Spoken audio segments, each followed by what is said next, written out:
Hello. I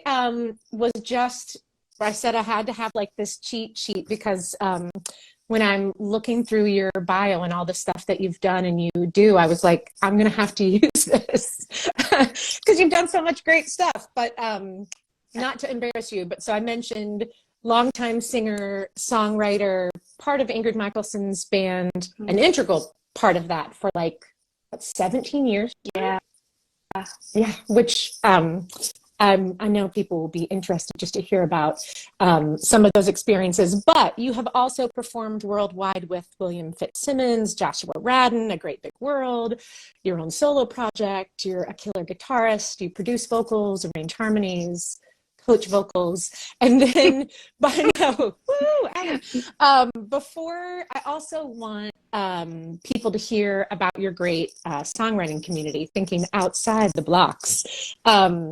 Before we finish, but I just wanted to kind of share some of your awesomeness. And would you are you cool to like jump in and just share a little bit about your experience as a, artist, writer, singer for yourself with other folks, just a little bit about all of that? Sure.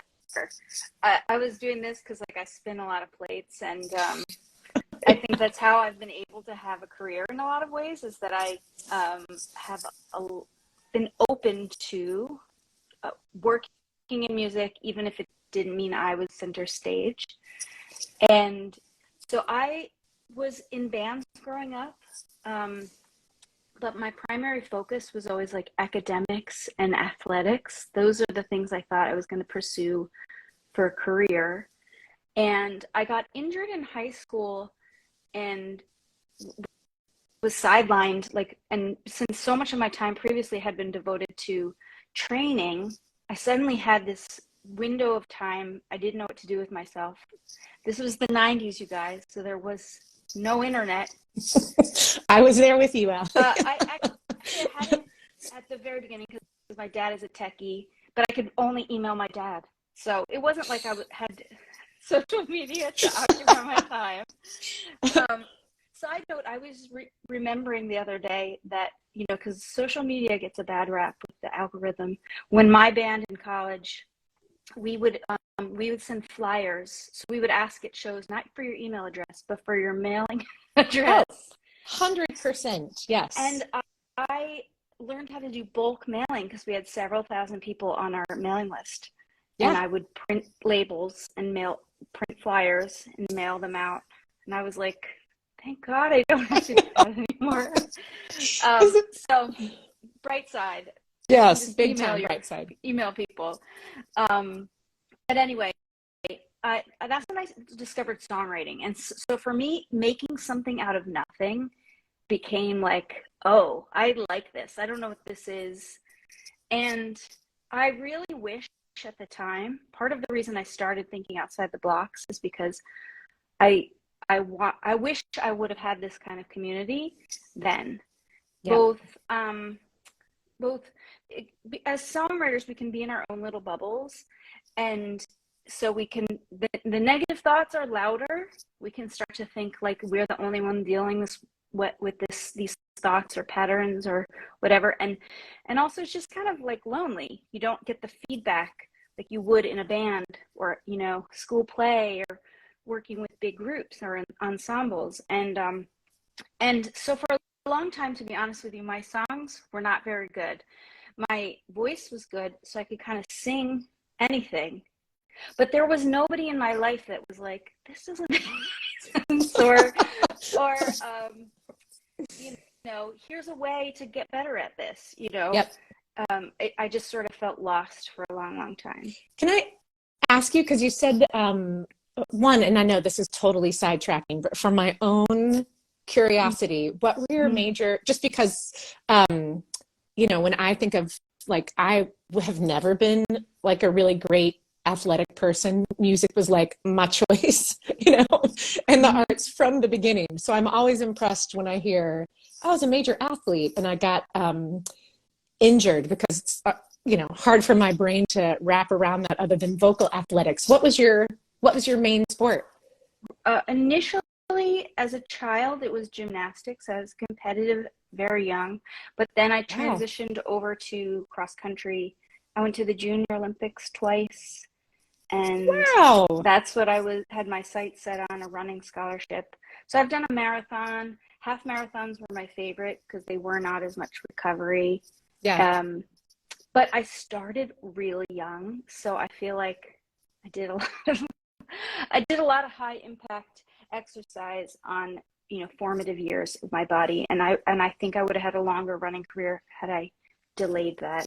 Yeah. But Well, I know, total side note, but that's incredibly impressive. And then, when you were saying starting in songwriting, and I love a lot of stuff that you said, how awesome it is to make something out of nothing. But you were saying you had a great voice. Was that something that, were you working with people? Were you working on that? Or were you just one of those people that was like blessed with this angelic voice and then started training later down the line?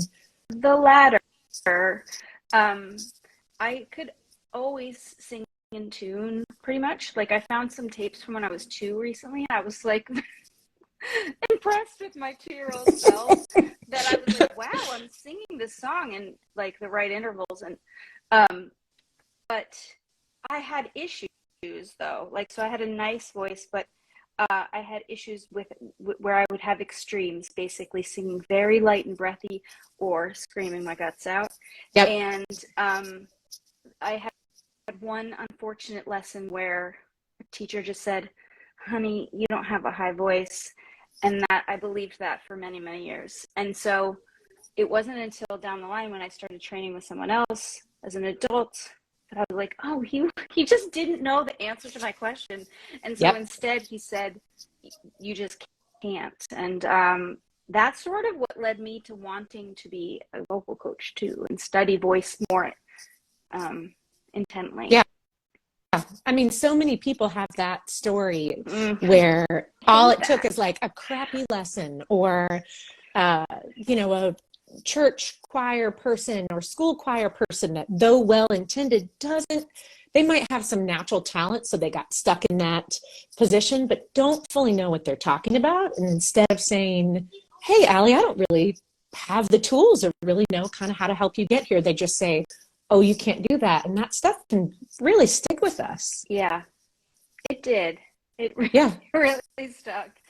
I just thought, I can't sing high. I don't have a high voice. And for obviously a long time. Incorrect. Yeah, I can actually sing really high, and that's sort of what I do most. Yeah. Mm-hmm. Well, I know you said so many great things. And I know too, just for time purposes, which I know I told you this before, but thank you so much for taking the time to chat, just because I know everybody that's joining us and that's going to watch later, you just have so much, insight and experience to share. And I think the more, even stories like, hey, I didn't even think I was a singer when I was younger, or I was told you're not a high singer. And then look at everything you've done. I think those are just really important and impactful for people to hear.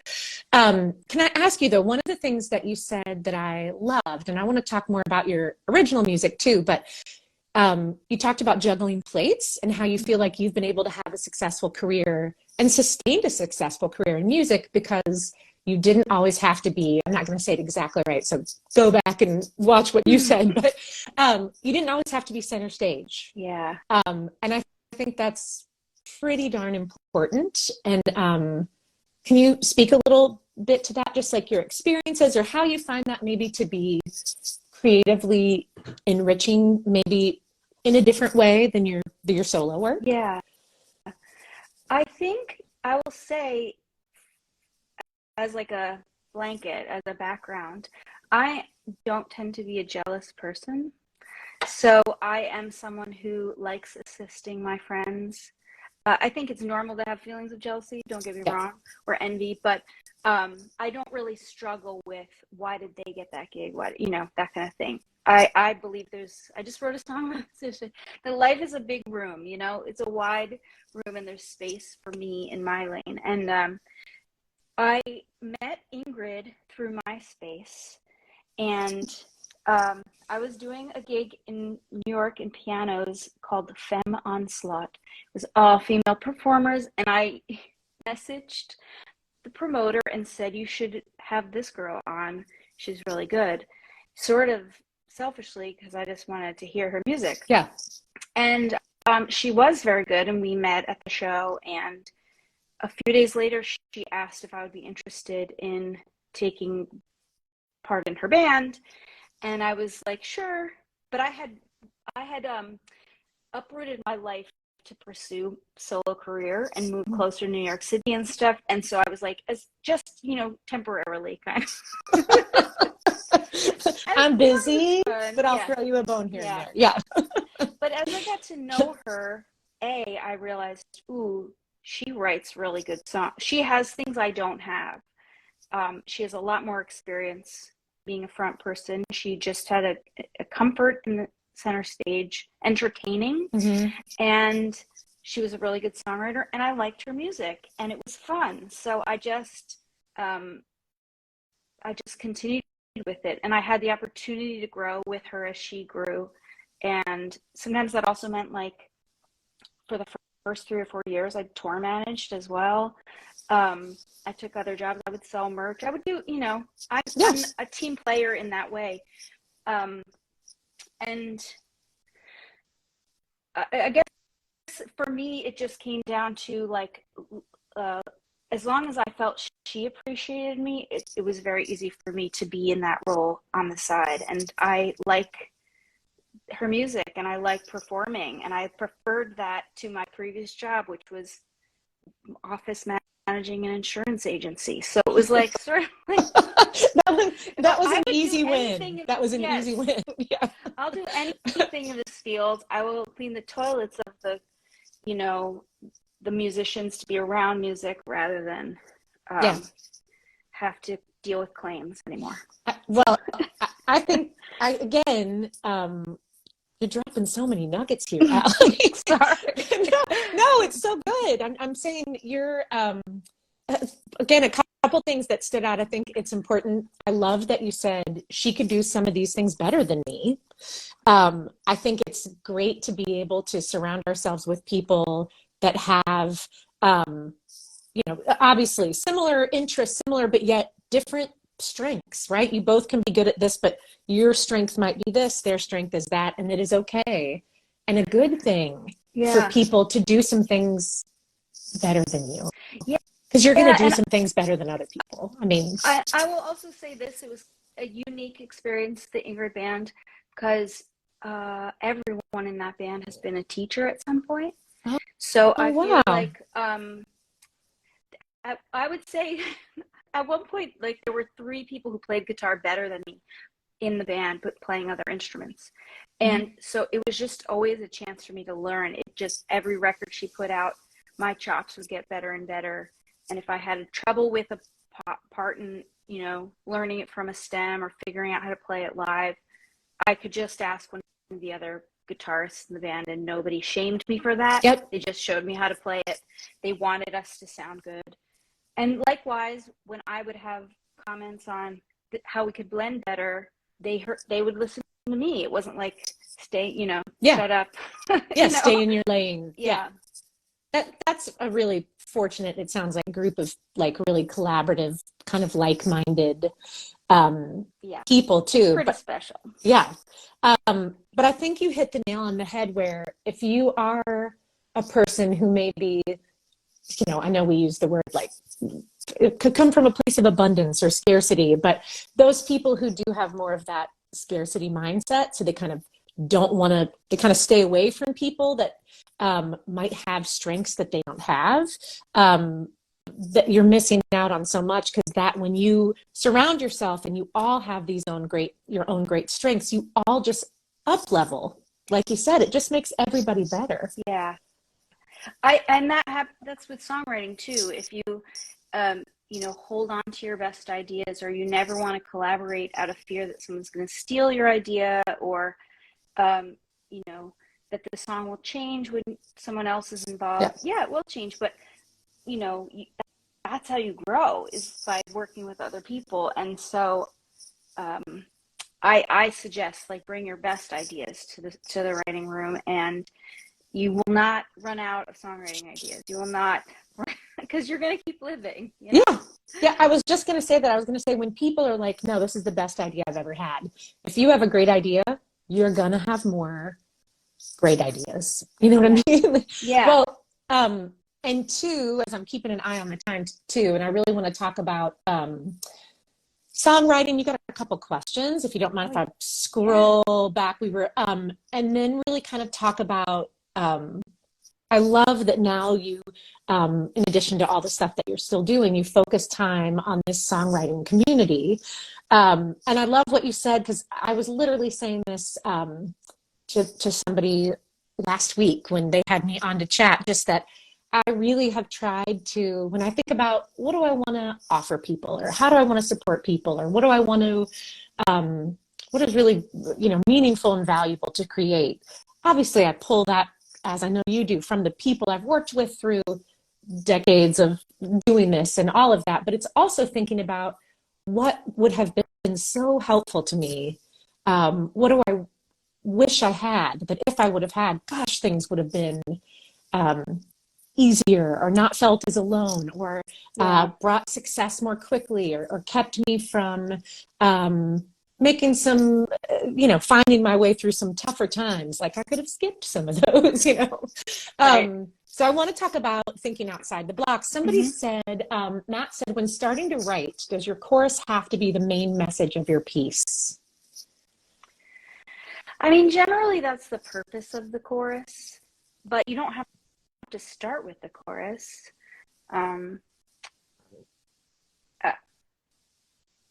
I would say learn the rules so you could break them, basically. There are no hard and fast rules. For every question like that, I could point out songs where it's like there is no chorus and you get the main message. Yep. So, but that said, most songs you hear on Top 40 radio, the chorus is the main message. Yeah. And especially on Top 40 radio, don't you feel like that's the one where like the chorus needs to like, yeah. Yeah. You want to walk away knowing what the song's about, singing it. Yeah. Well, can we segue that into talking about your songwriting community? Sure. And just the cool stuff that you guys offer, and how thinking outside the box, the name, how you guys came up with that? Well, I love a good pun. So initially it was from one single workshop, and I wanted to kind of share some tools that I felt I had embraced as like life tools for my songwriting, my creativity, that had helped me stop being stuck or blocked, so to speak. So I don't really truly believe in like writer's block, that, but I do believe more often we get these like little blocks, and a lot of the times they are fear-based primarily. So thinking outside the blocks is like punny. It's like thinking outside the box, but the blocks, the songwriting blocks, the things that hold us back. And so you could, while we do some educational things within TOTB, majority of our focus is on the creative practice and how to find ways to fit that into your life, to commit to the craft, to commit to your practice of it in an ongoing, regular way, because the only way to get better at writing songs is to write songs. And so the more songs you write you will like or love. And for me, the biggest block was that I wanted everything I did to be excellent. And so I put a lot of pressure on the things I would write to be good, and it would sort of paralyze me. And also I thought if it was hard that I was doing something wrong, or that I wasn't good at it. And so those are the two main things I have changed, is that in my own practice, is that I allow myself to write shitty songs or just okay songs, or fine or good but not great. Like I just allow myself to write more. And if it's hard, I don't take that as a signal that I should stop. or that there's something wrong with me. I just know like this is a challenge. It's part of it. It's hard sometimes. And so I either take a break or I take a walk, or I phone a friend. but I try to keep in motion, in moving. And so TOTB is a community of like-minded, from all over the world. It's pretty cool. All genres, all ages, really inclusive community of just writers who are doing it often. So we hold challenges, time-based challenges where you have to write. We offer collaborative opportunities and small, like little challenges that are like bite-sized, that would be like 10 minutes here, 10 minutes there, like a metaphor challenge or a rhyming challenge or something like that. And then in addition to that, we have a free weekly Saturday class. So that varies, but it's always songwriting or music related. And anyone can come to that, and it's always free. Which is, I mean, for anybody watching this at any point, a free weekly class, an opportunity to work with you. And I know all of you that are part of that. You guys all are people who have just this great wealth of experience, and to get that opportunity, and to also, like, community is a huge part of it, to find like-minded people and get inspiration, and pretty awesome. Yeah, I am part of my own community, so it's like when I'm creating the challenges with Bess, we want to make them ones that we would want to do, you know. I write alongside everyone else, and it's like sometimes it's good, sometimes it's fine.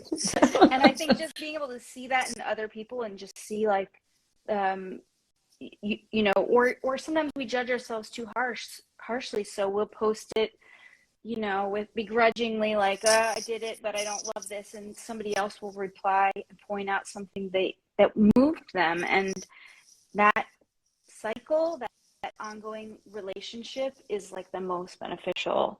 I just love it. Yeah.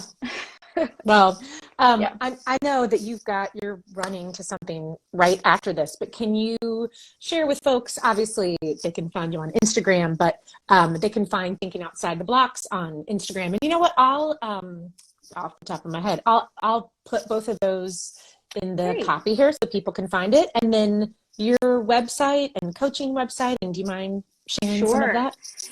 So thinkingoutsidetheblocks.com will have links to our ongoing class calendar and our Songwriters Society. That's what we call our membership, our paid membership. But it's very affordable. It's like less than 2 cups of coffee a month. And you get replays, and there's so much it includes. And then alliemoss.com for my music, alliemosscoaching.com for my vocal coaching. I think that's it. Yeah. I'm on all the socials. Or if you want me to mail you something too. Everybody tell her at once, because you can bulk mail. Yes, that's what I've heard. Yes. This has been so great, Allie. Thank you so much for your time and Thanks for sharing all your experience and wisdom. Thanks for having me. And check out Allie and TOTB. Doesn't it make you want every time? Oh, or is that just me? Like NK. Hanging tough. Yeah. Oh. Oh my God. I honestly have never thought about that. I'm so sorry I put it in your brain. We were joking about like making WWTOTBD mugs, or things like what would Thinking Outside the Blocks do, like when you get stuck. I love it. Like what would people tell me to do? Yeah. But yeah, I just love you. I love your hair. I love your personality. I love all your singing tips. You say all the things. You too, my friend. I want my clients to hear. I forward them things all the time. Like, thank you. Said. So thank you for having me. Well, yes. Thank you so much. And talk to you soon. Talk to you soon. Bye. Thanks, everybody.